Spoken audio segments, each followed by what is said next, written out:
देखते हुए अर्जुन ने महसूस किया कि अन्य शिष्यों की निगाहें अजीब थीं।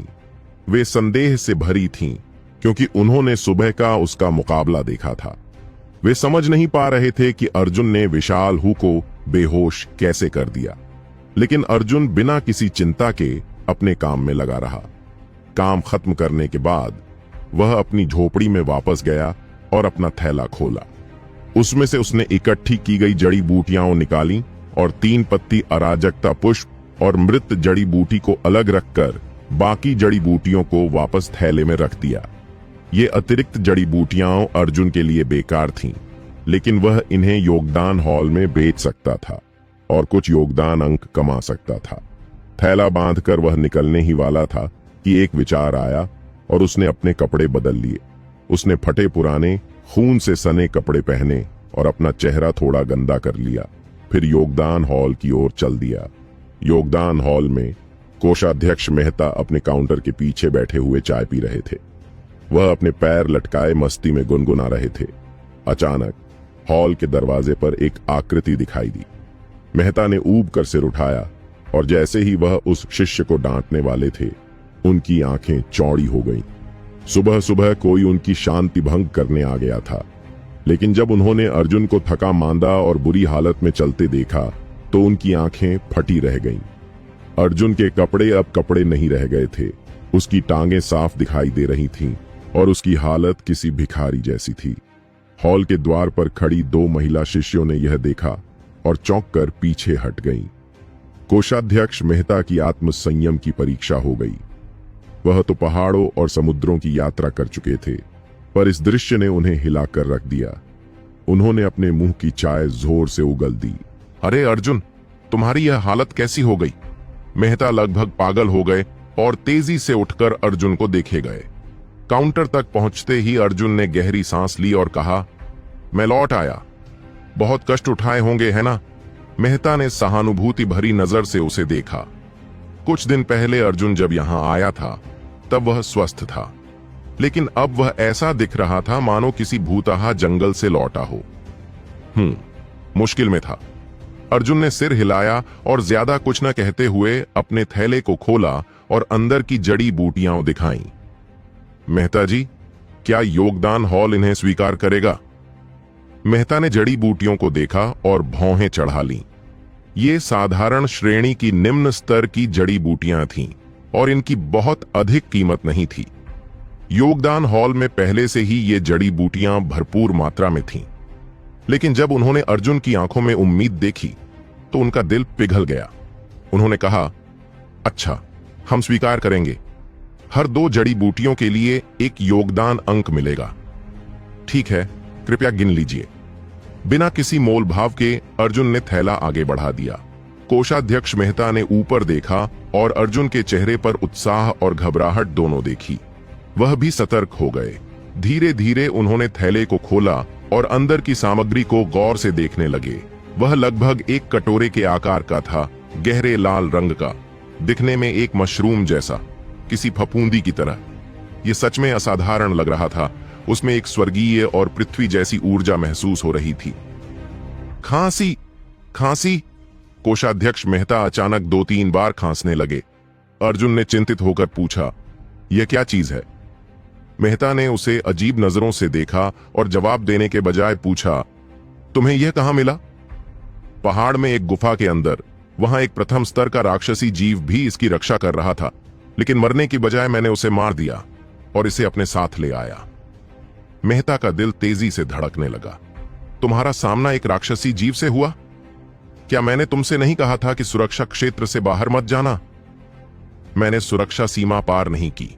मुझे भी नहीं पता कि वह जीव काली पवन पर्वत के सुरक्षित क्षेत्र में क्या कर रहा था, अर्जुन ने दुखी स्वर में कहा। मेहता ने गहरी सांस ली। उसे समझ आ गया था कि ऐसा कुछ जरूर हुआ होगा। वह सिर्फ यह सोच रहे थे कि इस लड़के की ताकत इतनी भी नहीं थी कि वह एक राक्षसी जीव से लड़ सके। यह निश्चित ही बहुत कठिन लड़ाई रही होगी। ये बेचारा इतनी कम उम्र में ही कितनी कठिनाइयां सह चुका था। सिर्फ 3 दिनों में ही उसने इतनी मुसीबतें झेली थीं और बदले में केवल 16 योगदान अंक कमाए थे। ऊपर से एक राक्षसी जीव से सामना भी कर लिया। जिसमें उसकी जान जाते जाते बची।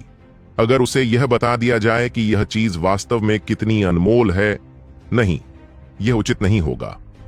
वैसे भी इस बूढ़े आदमी ने कभी कभार ही अच्छे काम किए हैं, तो इसे भी एक पुण्य समझ लो। अर्जुन ने मेहता के चेहरे के भावों को बदलते देखा, लेकिन उनके मुंह से कोई उत्तर नहीं निकला, जिससे वह अधीर हो गया। वह कुछ पूछने ही वाला था कि मेहता ने जल्दी से अपनी चाय का एक घूंट लिया और फिर मुस्कुराते हुए बोले, अरे छोटे, तुम्हारी किस्मत सच में अच्छी है। ये सुनते ही अर्जुन का सारा तनाव समाप्त हो गया। उसे डर था कि अगर यह चीज बेकार निकली तो यह बहुत शर्मिंदगी की बात होगी। मेहता जी, ये वास्तव में क्या है और यह कितने योगदान अंकों की है? अर्जुन ने उत्सुकता से पूछा। ओह, यह चीज रक्त मशरूम कहलाती है। यह एक दुर्लभ औषधीय सामग्री है। यह सामान्य। इससे पहले कि वह अपनी बात पूरी कर पाते, उन्होंने अर्जुन के गिरते हुए चेहरे को देखा और जल्दी से खुद को सुधारते हुए कहा, नहीं नहीं, यह पृथ्वी श्रेणी की निम्न स्तर की जड़ी बूटी है। हाँ, यह सच में पृथ्वी श्रेणी की निम्न स्तर की जड़ी बूटी है। उन्होंने इतनी मजबूती से यह कहा कि वे खुद भी इस पर विश्वास करने लगे। पृथ्वी श्रेणी निम्न स्तर? अर्जुन सुखद आश्चर्य में पड़ गया। मेहता जी, क्या आप निश्चित हैं कि आपने गलत नहीं देखा? अपना चेहरा गंभीर बनाते हुए मेहता बोले, क्या तुम मजाक कर रहे हो? इस बूढ़े आदमी ने अपने जीवन में न जाने कितनी खांसी जड़ी बूटियां पर रखी हैं। यह अनुभवी आंखें कभी गलत नहीं देखती। तो इसे कितने योगदान अंकों में बदला जा सकता है? अर्जुन ने सीधे मुद्दे पर आते हुए पूछा। चलो 20 अंक दे देता हूं। इतना कम? अर्जुन थोड़ा निराश हुआ। भले ही यह बहुत उच्च स्तर की जड़ी बूटी न थी, लेकिन उसे उम्मीद थी कि इसे कम से कम 20 से 40 अंकों में बेचा जा सकता है। इतना भी कम नहीं है बच्चे। मेहता ने सोचा कि वह पहले ही बहुत अधिक अंक दे चुके हैं। फिर एक तर्क देते हुए बोले, हालांकि यह रक्त मशरूम पृथ्वी श्रेणी निम्न स्तर की जड़ी बूटी है, लेकिन यह आकार में छोटा है और इसकी उम्र भी बहुत अधिक नहीं है, इसीलिए यह सिर्फ 20 अंकों के लायक है। ओह! बिना कोई बहस किए अर्जुन ने स्वीकार कर लिया। ठीक है, 20 अंक ही सही। मेहता ने सिर हिलाते हुए लेन देन को अपनी खाता पुस्तक में दर्ज कर लिया। इस पहाड़ी यात्रा ने अर्जुन के लक्ष्य को पूरा कर दिया था, जिससे उसे 3 पत्ती अराजकता, पुष्प और मृत जड़ी बूटी मिल गई थी। इसके अतिरिक्त उसने कुल 36 योगदान अंक अर्जित किए। यदि उसमें पहले से प्राप्त किए गए अंकों को जोड़ लिया जाए तो उसके पास अब कुल 48 योगदान अंक हो गए थे। क्षण भर के लिए अर्जुन ने खुद को समृद्ध और शक्तिशाली महसूस किया। हालांकि इस पहाड़ी यात्रा ने अर्जुन को जड़ी बूटियों से अच्छी खासी योगदान अंक दिलाए, लेकिन इसने उसके साधना के बहुमूल्य समय को भी बर्बाद किया।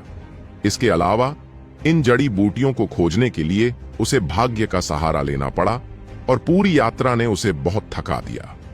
अर्जुन ने तय किया कि अंतिम उपाय के रूप में ही वह ऐसा करेगा। योगदान अंक एकत्र करने का मुख्य कारण उसकी साधना को आगे बढ़ाना था।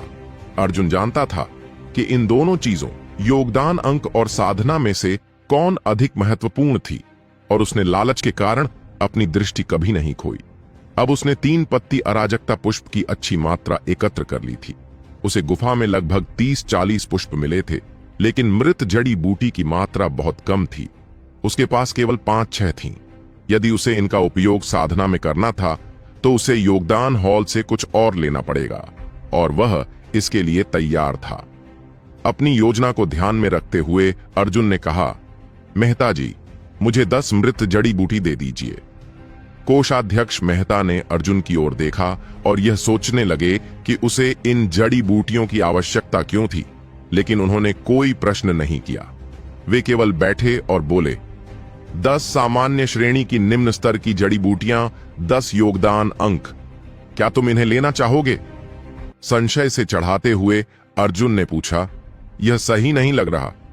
क्या आपने अभी नहीं कहा था कि 2 जड़ी बूटियों के लिए 1 योगदान अंक चाहिए? खरीद मूल्य और बेचने का मूल्य अलग अलग होते हैं, मेहता ने मुस्कुराते हुए कहा, जिसमें एक व्यापारी का अंदाज झलक रहा था। गुस्से में अर्जुन ने उनकी ओर इशारा करते हुए कहा, आप पूरी तरह से सस्ता खरीद कर महंगा बेच रहे हैं। यह तो बहुत ही अनुचित है। क्या आपकी अंतरात्मा को कुत्ते खा गए हैं? हाथ हिलाते हुए मेहता बोले, यह मेरी इच्छा नहीं है, बल्कि मुख्य द्वार द्वारा निर्धारित मूल्य है। इसका मुझसे कोई लेना देना नहीं है। मैं केवल लेन देन का प्रबंधन करता हूं। क्या तुम्हें लगता है कि मुख्य द्वार बिना लाभ के 3000 शिष्यों की देखभाल कर सकता है? अर्जुन यह सुनकर स्तब्ध रह गया, क्योंकि इसमें कुछ तर्क था। आखिरकार यह एक व्यापार था, और यदि अद्वितीय गुरुकुल को कोई लाभ न होता तो वह 3000 शिष्यों को कैसे बनाए रखता? अंत में कोई भी उसे खरीदने के लिए मजबूर नहीं कर रहा था। तो क्या तुम अभी भी मृत जड़ी बूटी लेना चाहते हो? अर्जुन के चेहरे की तकलीफ देखकर मेहता का मन प्रसन्न हो गया। हां, मैं लूंगा, अर्जुन ने दांत भींचते हुए कहा। सूनर और लेटर उसे इनका उपयोग करना ही होगा, और उसने तय किया कि वह इन्हें पहाड़ में खोजने नहीं जाएगा, तो खरीदने के अलावा कोई विकल्प नहीं था। मेहता पीछे के हॉल में गए और कुछ ही देर में मृत जड़ी बूटी लेकर लौटे। अर्जुन ने ध्यान से गिनती की और मेहता ने लेन देन को अपनी खाता पुस्तक में दर्ज कर लिया। इतना बड़ा घाटा सहने के बाद अर्जुन हॉल से नाखुश होकर बाहर निकल गया। जब भी समय मिले फिर से आइए, मेहता ने मुस्कुराते हुए पीछे से पुकारा। अर्जुन को अब समझ में आया कि मेहता को यह उपनाम क्यों मिला था। तेजी से बाहर निकलते हुए अर्जुन का किसी से टकराने का खतरा होते होते बचा। दोनों की प्रतिक्रिया तेज थी। अर्जुन तुरंत रुक गया और सामने वाले व्यक्ति ने भी। तभी एक हल्की सुगंध अर्जुन की नाक तक पहुंची। सिर उठाते ही अर्जुन ने चांद जैसी स्पष्ट आंखें देखीं, लेकिन वह उसका चेहरा साफ नहीं देख पाया। इसका कारण यह था कि उस व्यक्ति ने अपने चेहरे को एक घूंघट से ढका हुआ था। यह एक युवती थी। हालांकि अर्जुन ने उसका चेहरा नहीं देखा, लेकिन उसकी कोमल त्वचा देखकर वह समझ गया कि वह बहुत छोटी थी और शायद उसकी वरिष्ठ थी। अर्जुन ने सिर हिलाकर माफी मांगी और विनम्रता से रास्ता दे दिया। सामने खड़ी युवती अचंभित दिखी और अचानक लज्जा से लाल हो गई। यह देखकर अर्जुन ने अपनी दृष्टि हटा ली। प्रिया बुरी तरह से शर्मिंदा हो गई। उसे उम्मीद नहीं थी कि उसका सामना योगदान हॉल के बाहर अर्जुन से हो जाएगा। जैसे ही उसने उसका चेहरा देखा, उसकी स्मृति में एक घटना कौंध गई। उसके दिमाग में वह दृश्य तुरंत कौंध गया और उसके चेहरे का रंग गहरा लाल हो गया। उसकी धड़कन तेज हो गई और वह सिर झुकाकर तेजी से हॉल के अंदर भाग गई। यह देखना कुछ मजेदार था, क्योंकि इस प्रकार की शर्मीली युवतियां दुर्लभ थीं। अद्वितीय गुरुकुल में कई महिला शिष्य थीं और वे सभी योद्धा थीं, जो सामान्य लोगों की तुलना में अधिक खुले विचारों वाली थीं। लेकिन यह युवती, जो मात्र चेहरे की झलक से शर्मिंदा हो गई, स्पष्ट रूप से अलग थी। अर्जुन को अचानक महसूस हुआ कि इस वरिष्ठ शिष्या की सुगंध कहीं पहले भी महसूस की थी। जैसे ही प्रिया योगदान हॉल में दाखिल हुई, उसने एक बार पीछे मुड़कर देखा। जब उसने देखा कि अर्जुन पहले ही जा चुका था, तो उसने राहत की सांस ली, क्योंकि वह अब भी सुबह हुई घटना को लेकर थोड़ा दोषी महसूस कर रही थी।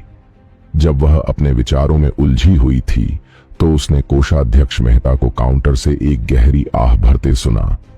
क्या हुआ आचार्य? प्रिया ने पूछा।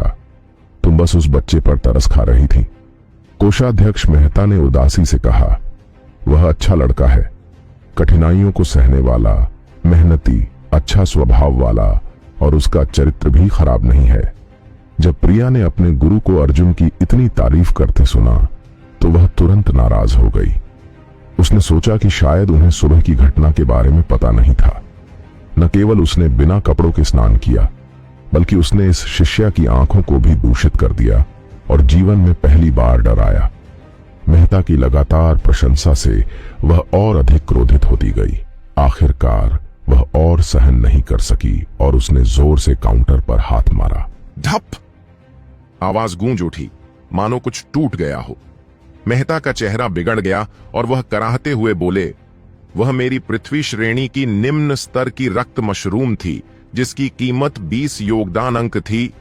यह रक्त मशरूम थी। काउंटर पर पड़े चूर्ण को देखते हुए प्रिया ने सोचा कि शायद उसके गुरु की दृष्टि कमजोर हो रही थी। यह रक्त मशरूम कैसे हो सकता है? नहीं नहीं, तुम्हारे गुरु की आंखें धोखा नहीं खा सकती, मेहता ने जवाब दिया और फिर गहरी सांस लेकर काउंटर की सतह से उड़ती हुई धूल को देखकर अफसोस जताने लगे। वैसे तुम आज मुझसे मिलने क्यों आई हो? अपने चेहरे को गंभीर बनाते हुए मेहता ने पूछा। मैंने प्रगति की है। उनकी आंखों में आश्चर्य झलक उठा और उन्होंने तुरंत प्रिया की साधना की जांच की। कुछ देर बाद वे संतुष्टि से सिर हिलाते हुए बोले, बहुत अच्छा। ऐसा लगता है कि मैंने सही देखा था। केवल तुम्हारी शारीरिक बनावट ही इस साधना पद्धति के लिए उपयुक्त है। आओ, यह औषधि लो। यह तुम्हारी ऊर्जा को स्थिर करने में मदद करेगी। औषधि लेते हुए प्रिया थोड़ी देर के लिए रुकी और फिर पूछा, आपकी चोट कैसी है? मुस्कुराते हुए मेहता बोले, तुम्हें अपने गुरु की चिंता करने की जरूरत नहीं है। इतने वर्षों में यह कोई बड़ी समस्या नहीं रही है। उत्साह और उमंग से भरा हुआ अर्जुन अपनी छोटी झोपड़ी में वापस लौट आया। आज 3 पत्ती अराजकता पुष्प और मृत जड़ी बूटी पूरी तरह से एकत्र हो गई थी और उपयोग के लिए तैयार थी। इनकी मात्रा भी पर्याप्त थी जिससे वह कुछ समय तक इनका उपयोग कर सकता था। अब जब सब कुछ तैयार था तो अर्जुन वास्तव में यह देखना चाहता था कि क्या वह धूपदानी वास्तव में उसकी साधना में सहायता कर सकती थी। अर्जुन की झोपड़ी अद्वितीय गुरुकुल के सबसे एकांत और निर्जन क्षेत्र में स्थित थी, जहां कोई ध्यान नहीं देता था। इसी कारण उसे अपने रहस्य उजागर होने की कोई चिंता नहीं थी। अंदर जाते ही उसने काले ग्रंथ को खोला और तीसरे पृष्ठ पर पहुंचा। फिर उसने धूपदानी को बाहर निकाला और उसे अपने बिस्तर के पास रख दिया। इसके बाद उसने 3 पत्ती अराजकता पुष्प और मृत जड़ी बूटी निकाली और उन्हें धूपदानी में डालकर ढक्कन बंद कर दिया। तभी हल्की सी सुगंध, जो किसी दुर्लभ इत्र जैसी थी, पूरे कमरे में फैल गई। गहरी सांस लेते हुए अर्जुन ने इस सुगंध का विश्लेषण करना शुरू किया। यह गंध थोड़ी अनोखी थी, लेकिन इसमें कोई विशेष बात नहीं थी। हालांकि जैसे जैसे धूपदानी के छिद्रों से सुगंध निकलकर अर्जुन की नाक में पहुंची, ऐसा लगा मानो छोटे सांप उसके शरीर में घुस रहे हों। अचानक उसके मांस, रक्त, मेरुदंड और अस्थि मज्जा में एक सुन्नता का एहसास फैल गया। अर्जुन ने समय बर्बाद नहीं किया। धूपदानी को लेकर वह तुरंत बाहर साधना के लिए निकल पड़ा। जैसे ही उसने झोपड़ी से बाहर कदम रखा, उसे झटका लगा। उसके पैर शीशे के बने लग रहे थे, सामान्य से कहीं अधिक भारी। इसके साथ ही अर्जुन ने महसूस किया कि उसकी शक्ति तेजी से घट रही थी। दूसरा कदम रखते ही उसे चक्कर आने लगा और पसीने से तरबतर हो गया। उसके शरीर की मांसपेशियां अकड़ गईं, उसकी मेरुदंड में ऊर्जा हिलोरे मारने लगीं और उसकी हड्डियां चटकने लगीं। तीसरा कदम रखते ही उसके पैर सुन्न हो गए और वह जमीन पर गिर पड़ा। गिरते समय उसके हाथ से धूपदानी छूट गई और दूर लुढ़क गई। दोनों हाथ जमीन पर टिकाकर उसने खुद को सहारा देने की कोशिश की। उसकी सांसें तेज हो गईं और उसका पूरा शरीर अनियंत्रित रूप से कांपने लगा। अर्जुन ने पहले भी अत्यधिक थकावट का अनुभव किया था, लेकिन केवल 3 कदम चलते ही उसकी पूरी ऊर्जा समाप्त कैसे हो गई। उसकी शारीरिक और मानसिक शक्ति दोनों ही नष्ट हो चुकी थीं। ऐसा लग रहा था कि उसने कई दिनों तक सोने का सुख नहीं पाया था। अब तक 3 पत्ती अराजकता पुष्प और मृत जड़ी बूटी के प्रभाव उसके दिमाग पर असर डालने लगे थे। इन दोनों जड़ी बूटियों की विषाक्तता बहुत तेज नहीं थी, लेकिन अर्जुन की वर्तमान स्थिति ने इसे और अधिक कठिन बना दिया। उसे यकीन था कि यह सब धूपदानी के कारण हुआ था, लेकिन यह केवल शुरुआत थी।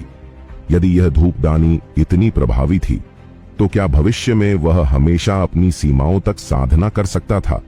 अर्जुन ने हमेशा माना था कि मनुष्य की क्षमता असीमित होती है और असली चुनौती उसे सही तरीके से खोजने की होती है।